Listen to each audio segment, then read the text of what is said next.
राजकुमार और बंजारन की प्रेम कहानी बहुत समय पहले की बात है। एक बड़े राज्य का राजकुमार आर्यन अपनी वीरता और करुणा के लिए प्रसिद्ध था। आर्यन सुंदर, बुद्धिमान और हर प्रकार की विद्या में निपुण था, लेकिन उसके मन को सच्चे प्रेम की तलाश थी। एक दिन आर्यन शिकार के लिए जंगल में गया। वह शिकार करते करते गहरे जंगल में भटक गया। अचानक उसकी नजर एक बंजारन पर पड़ी, जो पास की झील के किनारे नाच रही थी। वह बंजारन संजना थी, जिसकी सुंदरता और मोहक नृत्य ने राजकुमार को मंत्रमुग्ध कर दिया। आर्यन कुछ देर तक छुपकर उसे देखता रहा, लेकिन संजना ने उसकी आहट सुन ली। वह चौंक कर पलटी और बोली, "कौन है वहां?" राजकुमार बाहर आया और बोला, "डरने की जरूरत नहीं, मैं इस राज्य का राजकुमार हूँ, लेकिन तुम्हें देखकर ऐसा लग रहा है जैसे मैं किसी स्वर्गीय देवी को देख रहा हूँ। तुम्हारा नाम क्या है?" संजना ने मुस्कुराते हुए कहा, "मेरा नाम संजना है। मैं एक बंजारन हूँ। हमारे काफिले के साथ यहाँ आई हूँ, लेकिन आप यहाँ जंगल में क्यों हैं?" आर्यन ने उसे अपनी भटकने की कहानी सुनाई। दोनों में बातचीत शुरू हुई और धीरे धीरे यह बातचीत एक अनोखी दोस्ती में बदल गई। प्रेम की शुरुआत आर्यन और संजना हर दिन झील के पास मिलने लगे। दोनों की दुनिया अलग थी, लेकिन उनके दिलों में प्यार एक जैसा था।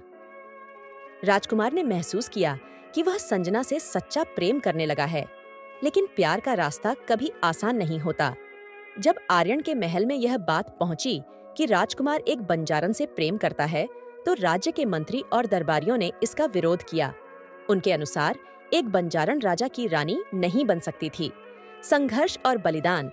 आर्यन ने अपने पिता से बात की, लेकिन राजा ने साफ मना कर दिया। उन्होंने कहा, "राजकुमार, तुम्हें अपनी जाति और राज परिवार की गरिमा का ध्यान रखना होगा। तुम एक बंजारन से विवाह नहीं कर सकते।" दूसरी ओर संजना के काफिले के लोग भी इस प्रेम के खिलाफ थे।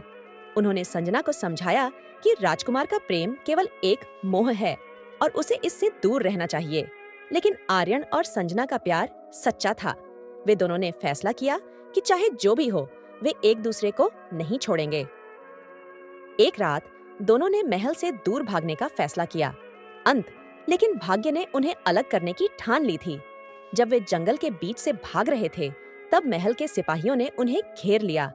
राजा ने आदेश दिया कि संजना को राज्य से निकाल दिया जाए और आर्यन को महल लौटाया जाए। संजना ने राजकुमार से कहा, "तुम अपने कर्तव्य से बंधे हो। मेरे लिए तुम्हें अपना परिवार और राज्य नहीं छोड़ना चाहिए।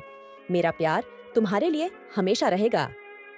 आर्यन ने रोते हुए कहा, "अगर तुम मेरे साथ नहीं हो, तो यह राज्य और ताज मेरे लिए कुछ भी मायने नहीं रखता।" लेकिन संजना को अपनी और आर्यन की दुनिया का अंतर समझ आ गया था। उसने आर्यन से विदा ली और अपने काफिले के साथ चली गई। आर्यन ने जीवन भर संजना से प्रेम किया। उसने कभी विवाह नहीं किया और हर दिन झील के किनारे जाकर संजना की यादों में खो जाता। संजना भी हर पल आर्यन की याद में जीती रही। उनका प्यार अमर था, लेकिन उन्होंने अपने कर्तव्यों के लिए त्याग करना सीख लिया। संदेश इस प्रेम कहानी ने दिखाया कि सच्चा प्यार त्याग और समर्पण का प्रतीक है। कभी-कभी प्रेमियों को अपने प्यार के लिए संघर्ष तो करना पड़ता है, लेकिन हर कहानी का अंत साथ होने में नहीं होता। कुछ प्रेम अमर होकर दिलों में बस जाते हैं।